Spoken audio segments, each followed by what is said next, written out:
Good afternoon, everyone. Thanks for gathering, and appreciate our colleagues coming out to talk about the concerns that we have with the increasing violence that we're seeing in Ukraine and the lack of action that is coming from the Liberal government. And so today we are presenting the Conservative Ukraine Defence and Aid Package as a way to provide some guidance for the government as they move forward. Now, as you know, the violence in Ukraine has escalated quite significantly since the new year, and there's been ongoing violations of the Minsk ceasefire peace agreements. Now, one of the things that we are asking for and requesting the government renew immediately is to extend and expand Operation Unifier, Canada's military training mission in Western Ukraine. We have over 200 troops there currently, and this mission is set to expire at the end of March 2017.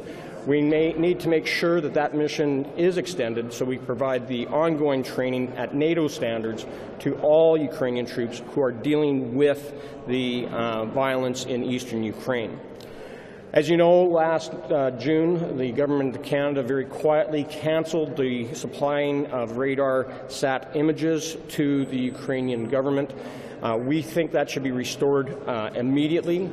These are life-saving images that have been shared with Ukraine's military so that they're able to see what is happening in Donbass, whether it's in Luhansk or Donetsk, but also they can monitor what Russia is doing along Ukraine's border and what heavy military equipment and weapons is moving into Ukraine. Now, we are calling upon the government to add Ukraine to the automatic firearms country control list, something that should have been done a while ago so that the Ukrainian military can buy Canadian-made weapons. But we also believe the government should start supplying Ukraine with lethal defensive weapons in their efforts to defend against this Russian aggression. As you know, the Government of Canada just recently supplied lethal weapons, including anti-tank missiles, to the Kurdish Peshmerga. And the same type of consideration and help should be provided to the Ukrainian armed forces. Now, we also consider that there needs to be more sanctions and more travel bans put on place on those individuals who are responsible for the aggression in Ukraine, whether they are Ukrainian or Russian people. And the Liberal Party, the NDP, and the Conservatives all promised in the last campaign to have a Sergei Magnitsky-style legislation. Now, I have in the House of Commons here a private member's bill supported by the entire Conservative caucus, Bill C-267. Senator Raynell Anderchuk has over in the Senate Bill S-226, which is already at report stage and third reading. We call upon the government to support that legislation. Minister Friedland herself has called for Magnitsky-style legislation before she became minister in the Trudeau cabinet. Now, one of the things that's been sitting on the books but not yet enforced or finally signed is the Canada-Ukraine Defence Cooperation Agreement, which was negotiated by former Prime Minister Stephen Harper and President Poroshenko. If we're going to have these ongoing military training activities, as well as joint exercises with Ukraine, officer exchanges and sharing of intelligence, we need to have this signed. Minister Sajjan was in Ukraine earlier last year and didn't take that opportunity to put pen to paper and finally put a signature on that defense cooperation agreement with Ukraine. With this ongoing violence, we need to put more monitors in place and support the OSCE special monitoring mission to keep track of how many ceasefire violations are occurring under the Minsk agreements. And we also have to provide more humanitarian aid to Ukraine. 1.6 million people have now been displaced internally. There's lots of orphans and widows and people that don't have housing or food or employment. So humanitarian aid needs to come rather quickly. And finally, we'll continue to call on Russia and President Vladimir Putin to get out of Ukraine, to respect Ukraine's sovereign territory. That's not just their ongoing violence that we're witnessing in Donetsk and Luhansk, but also their illegal occupation, invasion, and annexation of Crimea. If you look at what the Liberals have done so far in support of Ukraine, it's rather dismal. They canceled the supply of life-saving satellite images. They have yet to extend Operation Unifier. They have failed to sign the Canada-Ukraine Defence Cooperation Agreement. They have ignored Ukraine's calls for lethal defensive weapons. And they backed down from their election promise to adopt Magnitsky legislation. With the change of ministers from Minister Dion to Minister Freeland, it's going to be interesting to see whether or not they continue with their normalization of relationships with Vladimir Putin and the Russian Federation. We call on Minister Freeland to turn her back on the wrong approach that Minister Dion had taken, that this is the time to continue to put pressure on the Kremlin.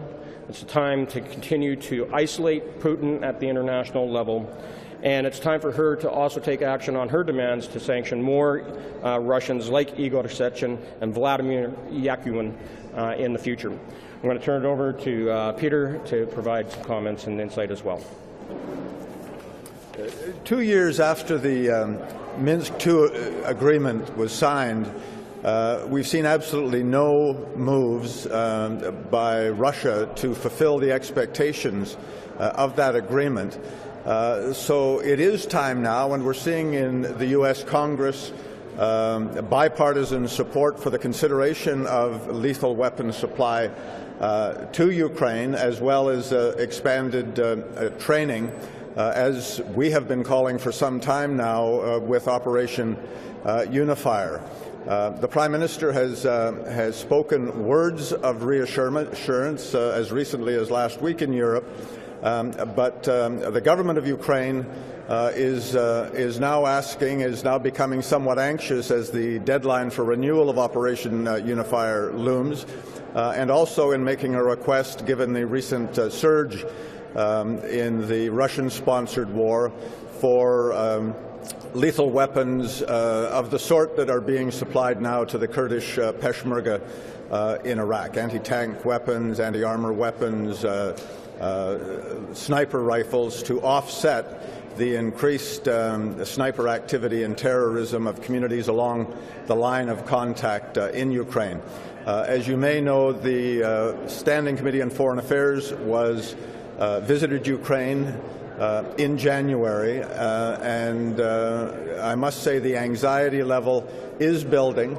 There has been some signs of support fatigue among some European countries, but during our Conservative government, Canada was a world leader in its support of Ukraine in opposing the occupation of Crimea and the invasion of eastern Ukraine.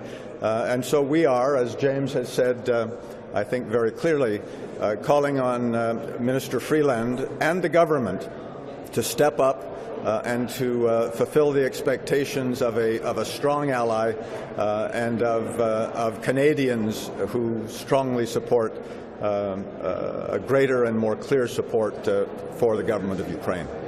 Questions? On this, or kind of an ideal number of what kind of an increase in funding and support you would like to see the Liberal government provide? We haven't costed it because we don't know what type of humanitarian relief the government may be interested in doing. We know that announcements on Ukraine have been far and few between with the Trudeau government, but we do expect them to provide lethal weapons, and depending on what extent they want to do that, that will be largely up to them. They're the government. Ukraine has asked for this. People in Canada expect this type of assistance, and I can tell you that when we were government, we supplied them with non-lethal, non-kinetic equipment that was in the tens of millions of dollars. Just on providing winter clothing alone was over $20 million. So we know that this isn't an option that can be done on the cheap, but it's an option that is necessary to maintain the peace, security, and to support the prosperity in Ukraine, which we've already indicated we're going to do through the Canada-Ukraine Free Trade Agreement. When the Conservatives were in power, you guys did not provide lethal weapons to Ukraine. Now you're calling for the government to provide lethal weapons akin to what they're doing with the Kurds. What has changed to warrant the provision of lethal weapons now? So as you know, the ongoing aggression has escalated, that there is more military maneuvering taking place along the Russian front, and that is, of course, very disconcerting. We also have seen this escalation just in the last 2 months. And there is now calls from other countries as well to provide Ukraine with lethal weapons. Actually, today there is a U.S. congressman in Kiev saying the same thing. So we expect that, along with our NATO allies, that there is going to be more demands for lethal weapons that weren't previously requested by Ukraine when we were government, nor were considered necessary because of the Minsk agreements had been negotiated. But with the ceasefires continually being violated, we need to not just train Ukrainian troops, but now we need to equip them to properly defend Ukrainian territory and the people of Ukraine. Yeah, if I could just add to that, it's clear that Vladimir Putin is testing the resolve of Ukraine's allies. The United States president, the new president, but as well Canada and the other supporters of Ukraine's democracy. We have seen in recent weeks, besides the surge in violence, a significant increase in the munitions and the fuel for armor in eastern Ukraine. And the reason that it's important that we step up and demonstrate Canada's resolve with our allies, with Ukraine's allies, is that as we place Canadian troops into Latvia, for example, and the United States and other allies are putting troops in the Baltic countries to discourage further aggression, imperialistic adventures by Vladimir Putin. We need to show the resolve in Ukraine to discourage anything further, but also to get Russia to agree to withdraw and to allow Ukraine to continue its democratic development, its relationship with the West, and to allow the people of Ukraine, after 3 years now, to return to something approaching a safe and secure life in eastern Ukraine. Is there not an additional risk with that, though? I mean, when you're arming the Kurds with lethal weapons, you're not looking at them having support. The enemy that they're fighting against, ISIS, is not backed by a major state country that we have to deal with on a regular basis, whereas the Russian-backed rebels, the Ukrainian Operation soldiers. Unifier has been training Ukrainian forces to better combat the Russian-backed and Russian fighters who are directing the rebel forces in eastern Ukraine. And basically, by providing lethal weapons, we would be offering a counterbalance to the increased aggression that we've seen from the Russian side of this aggression. And if we don't take the necessary steps now, Vladimir Putin and his proxies will continue to redraw international boundaries. And if it's not Ukraine, then where's next?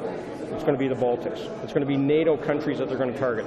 And so NATO, and Canada being a member of that, have more at risk here than anyone. And so if we're going to counter that, then we do need to step up and supply the weaponry to go along with the NATO-level training that we've been providing to the soldiers in Ukraine. Domestic issue, the Premier of Manitoba today saying the federal government needs to do more to help out with the problem with refugees crossing the border illegally. What do you think they should do specifically to help the situation there?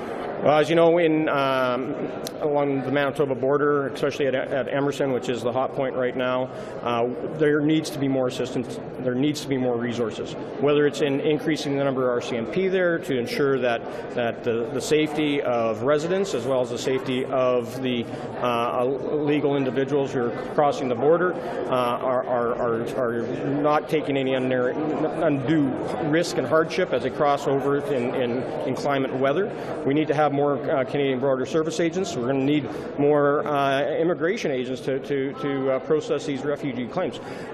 But also the community itself. We're talking a town of less than 700 people. need to be provided with the resources to deal with this influx of asylum seekers. And the municipality has been requesting this now for the last month, and this is as weather increases or gets warmer, we're going to expect a larger influx of asylum seekers coming across the border. So it is time for the government of Canada to step up, provide the resources at the municipal level, because a lot of the volunteer firefighters and other first responders do not have the resources to deal with all these people. We need more RCMP on the ground and more border security agents and refugee officials to process these claims. And it needs to be done in a fair and equitable manner. But other than more resources, should the government be doing something to stop them from coming across the border? Should they be taken back across the border when they arrive, or should they continue to accept them and allow them to make asylum claims as they're currently doing? Look, I think one thing I'm hearing from my constituents, what I'm hearing from people from across Manitoba, is that first and foremost is secure the border. Stop these illegal crossings. Secondly is to be compassionate in how we deal with those that have come across, but don't allow queue jumping.